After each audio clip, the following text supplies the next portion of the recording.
This is Nelson Olmsted. Sleep no more.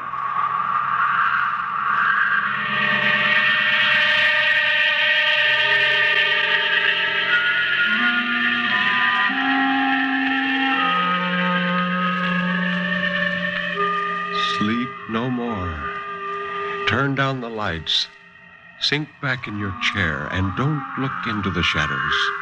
In the shadows, there may be moving things. Tonight, it may be you will sleep no more.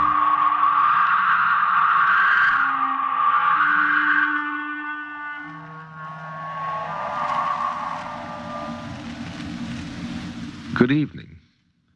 This is Ben Grauer introducing tonight's Tale of Terror, told by Nelson Olmsted on the National Broadcasting Company's presentation of Sleep No More. The story of terror can be as simple as a sheeted ghost rattling chains. It can be a complex and hidden world of horror, lurking in such unholy dimensions as only the dead and the moonstruck can glimpse. Or it can be those terrible, fathomless shadows which lie buried deep in the primitive mind of civilized man. And for this evening, well, Nelson Olmsted, tell us about this evening's story. Thank you, Ben. Some time ago, a listener wrote asking me to do a particular story which I told a number of years ago. Frankly, I was surprised she could remember so well. But the story is like that. I have never been able to forget it myself. And I'd like to tell it to you again tonight as our first offering. This is a story of a man who thought he could hate people with impunity. Written by Walker G. Everett, it's entitled The Woman in Gray.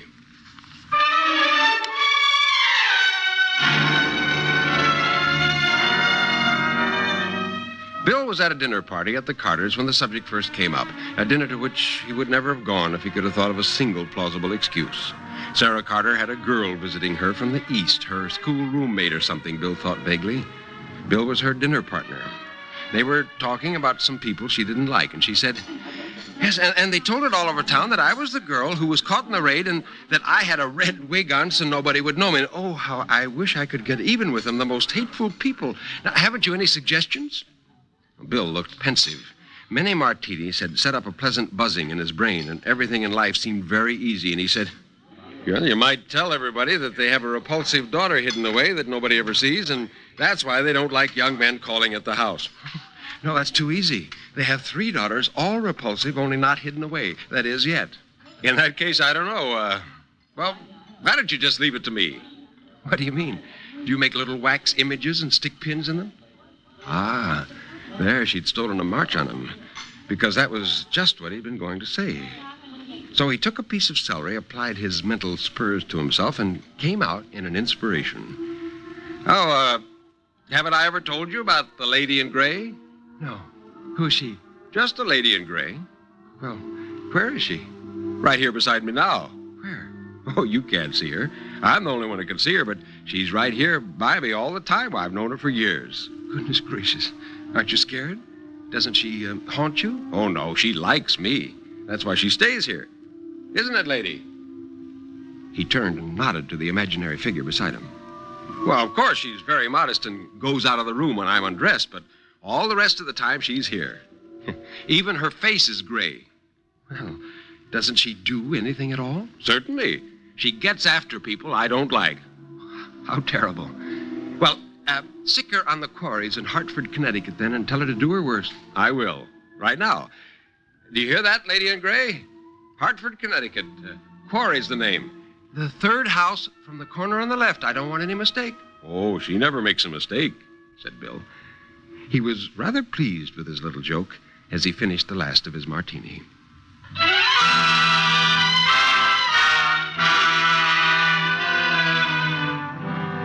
That was the last Bill thought about it for 2 weeks, until Sarah Carter plowed across the room at a cocktail party and said, now, what's this all about the lady in gray? Well, I don't know, said Bill. What do you mean? I had a letter from Elsa. She said to tell you your lady in gray did the work a little too well and that you'd better be careful. Huh? What else did she say? Something about a family named Quarry. They had an automobile accident and all died. 5, I think. Oh. Wow, what a coincidence. And what a story. He lost no time in telling it around, of course. It was a good story, with enough of pleasant actual horror in it, but not too much, the quarries remaining mythical, so that it was worth a chill and a laugh any place.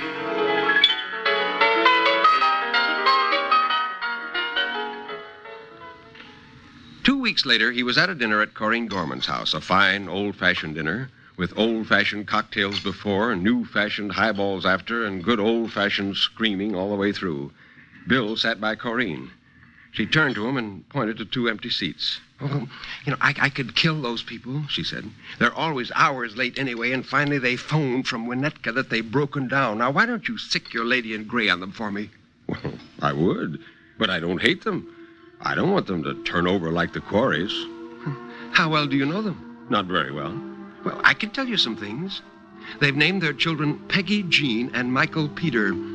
They have some name for their car, and they go to the circus every year and laugh and eat Cracker Jack and peanuts. That's the kind of people they are." "Oh, well, I'd just as soon hate them for myself. Sure, I'll send the gray lady after them. Only they'd better look out."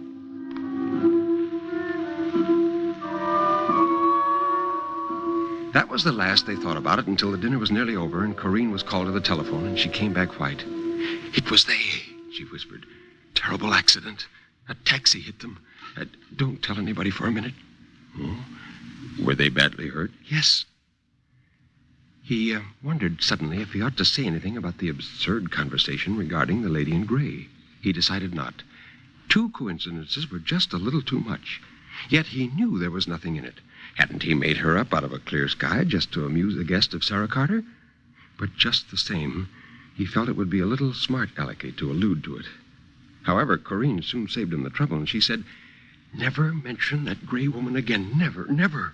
"Oh, well, that didn't have anything to do with it. You know that." "Yes, but it's a little too strange, that's all.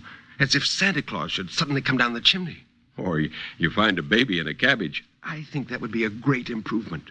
But this isn't any time to be funny."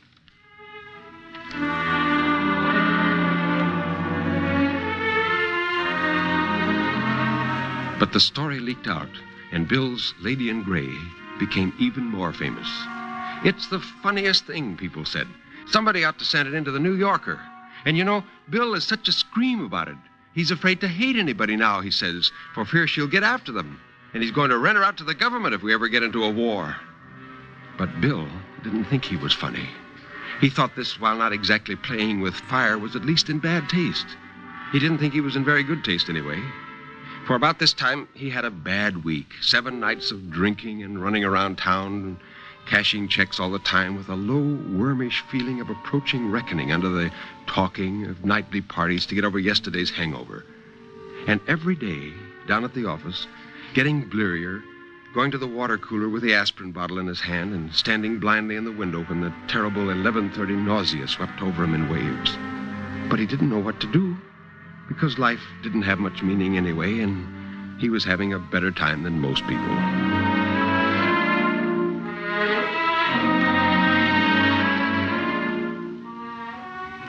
One warm night, it was the next Monday, he sat in his room alone. The window was open on blackness. The curtains were limp. His electric fan turned its flat face wearily from side to side, stirring up an ineffectual commotion in the air. The phone rang. It was the doorman who said, "Mr. Jacobson to see you." "Tell him to come up." Well, what could he want? Jacobson from the office, unctuous and self-righteous. Why, I hardly knew the man. The doorbell buzzed. "Come in." "Good evening. Good evening." Jacobson came in and sat down. "Well, warm, isn't it?" "Yeah, terribly. You probably wonder why I'm here." Jacobson's mouse-like eyes took in the empty highball glass, the bowl of melted ice. "Well, yes, I do. You want a drink?" "No, thanks. No, I never touch it." "Oh, okay." "Now, what I wanted to see you about is this. Mr. Selfridge asked me to have a little talk with you, a friendly chat, merely, between friends." "Yes?" "It's about your work. A word to the wise, as it were." "Oh? Have I been lying down on the job? Am Am I going to get the gate? Oh, no, not that. But the first, perhaps, a trifle. Yeah, a little too many parties, eh? Yeah, Mr. Selfridge thought that just a quiet tip from a friend. I see. Thank you. Oh, not at all. It's a pleasure. Yes, I don't doubt it. Oh, well, I didn't mean that. Well, I'll be running along. Jacobson got up. Nice little place you got here. Yes, I like it. Ooh, how he hated the man. Why didn't he go? Well, I better go. I got a new convertible downstairs. I have to go slow, and it'll take me a while. I live in the suburbs, you know. Oh, you do? How do you like it? Oh, it's a fine little bus. Now, you can see it from the window. I'll look out. Good night. Good night. See you tomorrow. That lug in this convertible, thought Bill. I wish. He went to the window and looked out. Presently, Jacobson came out, climbed into a little yellow car, started out, and drove straight into the side of a big truck that had swung around the corner with a horrible ripping and glassy noise. After a long time, Bill whispered, No, it can't be. He waited until he saw people like sudden ants flocking, and then he came back, poured himself a drink, and sat down on the couch. It had happened again. And just after being told all that about his job, everything he did seemed to be wrong, and it was all his own fault. He gulped down his drink and made another, stronger. The light seemed so bright, made the room look so empty, with only those two black holes of windows. So he turned them out and sat in the single ray that came from the bathroom. When the lights were out, the room changed. The black windows became gradually a soft, warm blue, like a promise of day to come. It was the room that was dark. But Bill just sat there a long time without moving. Finally, he put his hands over his eyes and whispered, I hate myself. Then the door opened, and in came the lady in gray. Now, it wasn't anyone dressed up to frighten him, or his sister come to call. It was the lady in gray, and Bill knew it. He looked at her steadily as she came nearer, quietly, delicately. He felt his brains run down the inside of his skull like melting drugstore ice. The room started to rock and then swirl faster and faster. Finally, she was halfway across the room, and he threw his glass at her. It smashed against the opposite wall. Bill stood up and whirled around. The whole room was swinging in a grayish haze. He turned to the window.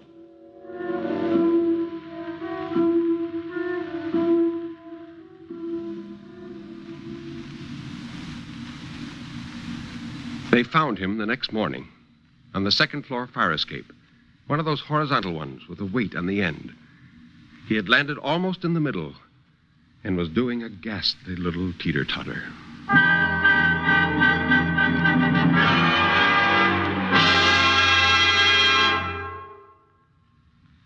A ghastly little story, too, Nelson Olmsted. I can understand now why your listener was never able to forget the woman in gray. But what is your second story tonight? It's a story by Algernon Blackwood, Ben, a name in modern short story literature that is synonymous with a particularly frightening kind of narrative. Blackwood writes with a weird sincerity about the spirit world and the supernatural. This tale we're about to hear is a masterful one, about a man who suddenly finds himself irrevocably involved in a crime of which he is innocent. It's a story of suspense called A Suspicious Gift. Blake had been in very low water for months, almost underwater part of the time, due to circumstances which he was fond of saying were no fault of his own.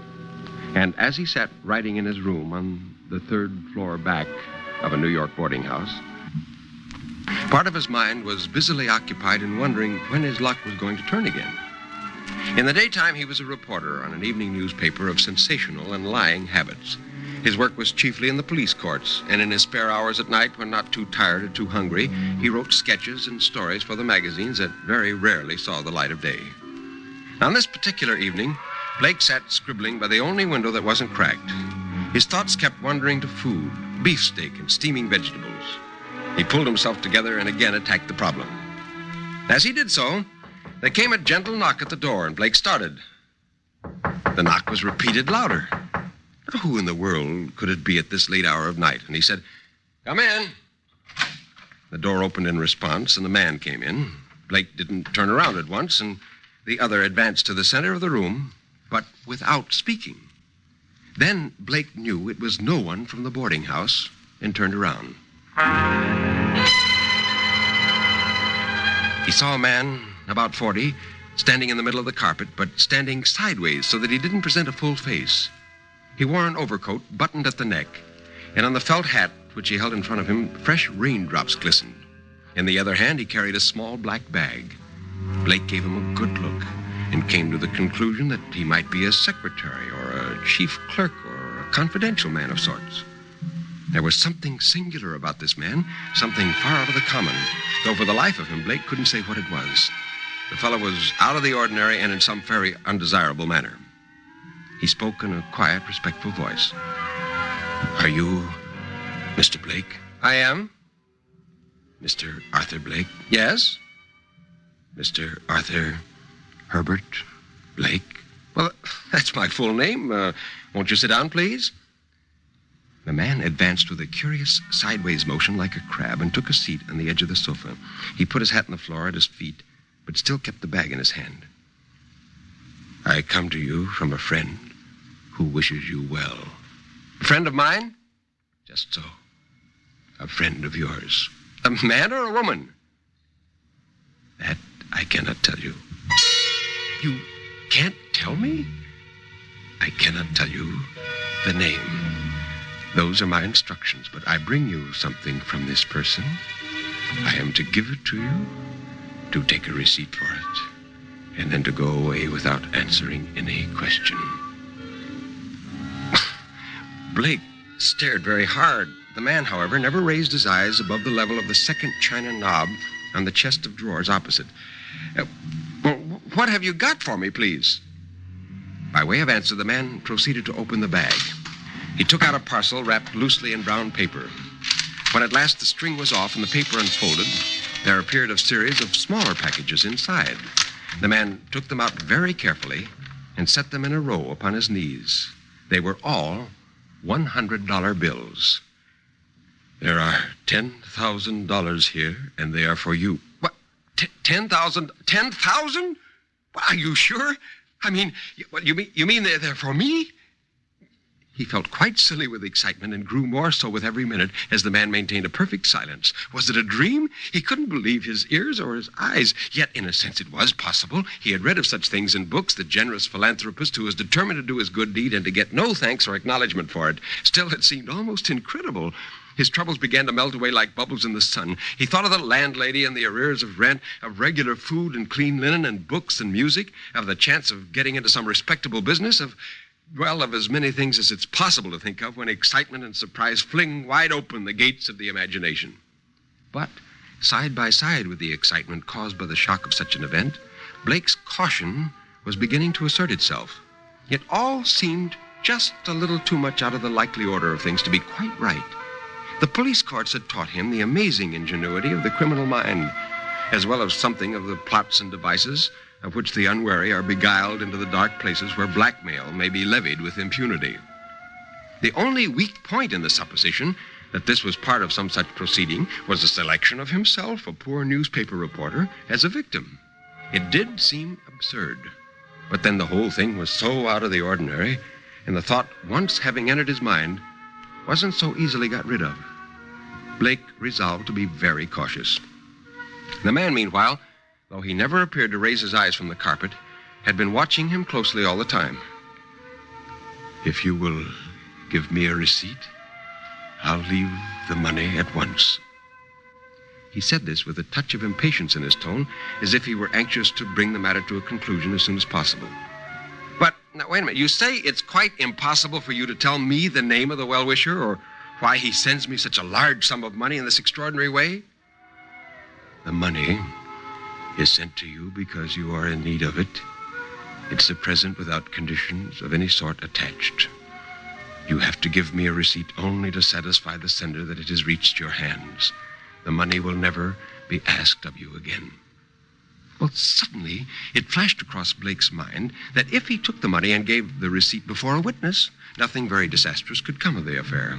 It would protect him against blackmail, if this was, after all, a plot of some sort with blackmail in it. Or, in case the man were a madman or a criminal who was getting rid of a portion of his ill-gotten gains to divert suspicion, there was no great harm done, and he could hold the money till it was claimed or advertised for in the newspapers. "I'll take the money," he said. "Although I must say it seems to me a very unusual transaction. And I'll give you such a receipt as I think proper under the circumstances." "A proper receipt is all I want." "I mean by that a receipt before a proper witness." "Perfectly satisfactory. Only it must be dated and headed with your address here in the correct way." Well, Blake could see no possible objection to this, and he at once proceeded to obtain his witness. The person he had in mind was a Mr. Barkley, who occupied the room above his own, an old gentleman who had retired from business and who, the landlady said, was a miser and kept large sums secreted in his room. He was, at any rate, a perfectly respectable man and would make an admirable witness to a transaction of this sort. Blake made an apology and rose to get him, crossing the room in front of the sofa where the man sat in order to reach the door. As he did so, he saw for the first time the other side of the visitor's face, the side that had been always so carefully turned away from him. There was a broad smear of blood down the skin from the ear to the neck. It glistened in the gaslight. Blake never knew how he managed to smother the cry that sprang to his lips, but smother it he did. In a second, he was at the door, his knees trembling, his mind in a sudden and dreadful turmoil. His main object, so far as he could recollect afterwards, was to escape from the room as if he noticed nothing, so as not to arouse the other suspicions. The man's eyes were always on the carpet, and probably, Blake hoped, he had not noticed the consternation that must have been written plainly on his face. At any rate, he had uttered no cry. In another second, he would have been in the passage when suddenly he met a pair of wicked, staring eyes fixed intently and with a cunning smile upon his own. In the mirror, the visitor was calmly watching his every movement. He tore upstairs, his heart in his mouth. Barkley must come to his aid. This matter was serious, perhaps horribly serious. Taking the money or giving a receipt or having anything at all to do with it became an impossibility. Here was crime. He felt certain of it. He reached the next landing and began to hammer at the old miser's door as if his very life depended on it. He got no answer. He turned the handle and walked into the room, and to his immense relief, he saw the old man lying asleep in the bed. Blake opened the door to its widest to get more light and then walked in quickly.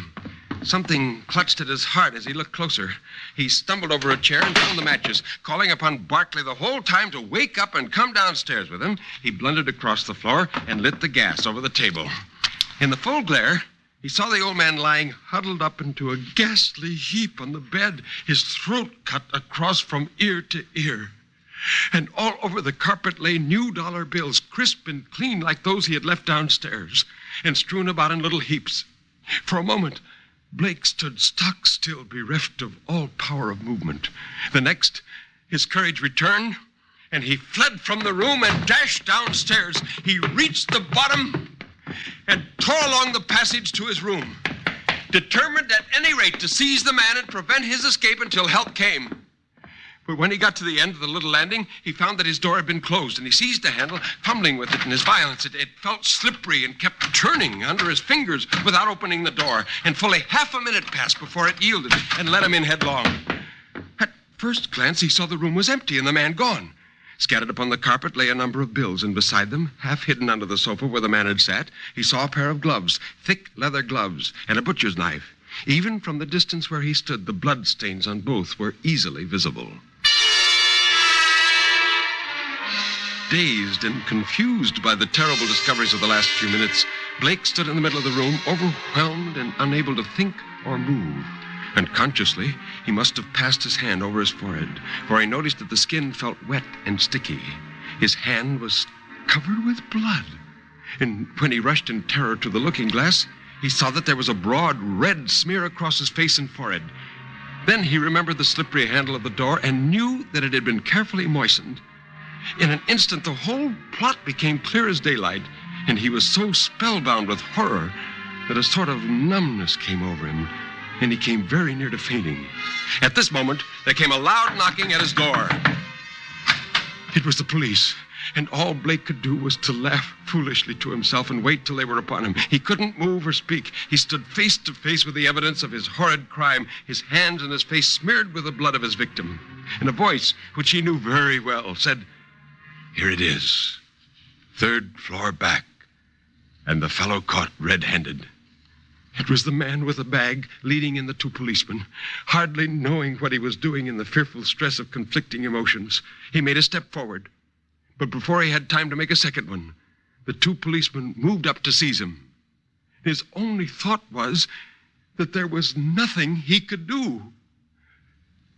Nothing he could do.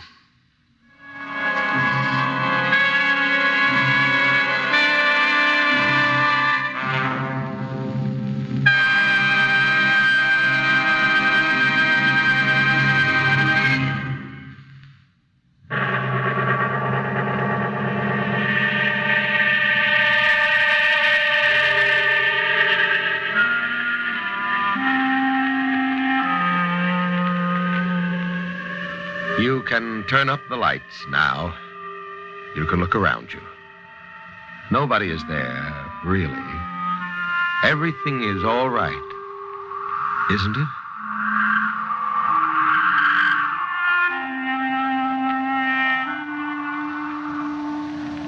Thank you, Nelson Olmsted, for 2 exciting stories. The Woman in Gray by Walker G. Everett and The Suspicious Gift by Algernon Blackwood. Now, what about next week? Well, Ben, next week I plan to present 2 stories which I think you'll like very much. One is a narrative which has popped into my mind at the oddest and most unexpected moments. I've never been able to forget it. I've even tried to imagine what I would do under similar circumstances.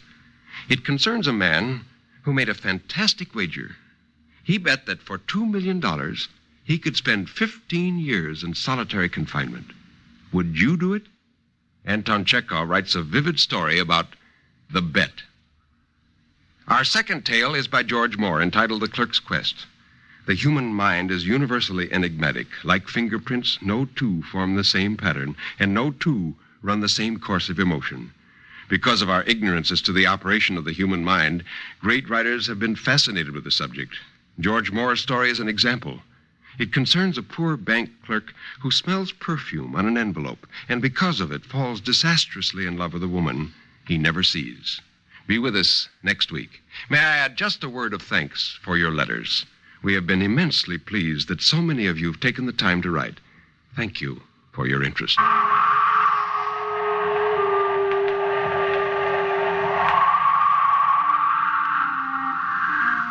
You have been listening to Sleep No More, an NBC Radio Network production directed by Kenneth McGregor. Mr. Olmsted's albums are recorded exclusively for Vanguard Records. Until next week, when Nelson Olmsted will again be here in person, this is Ben Grauer bidding you good night.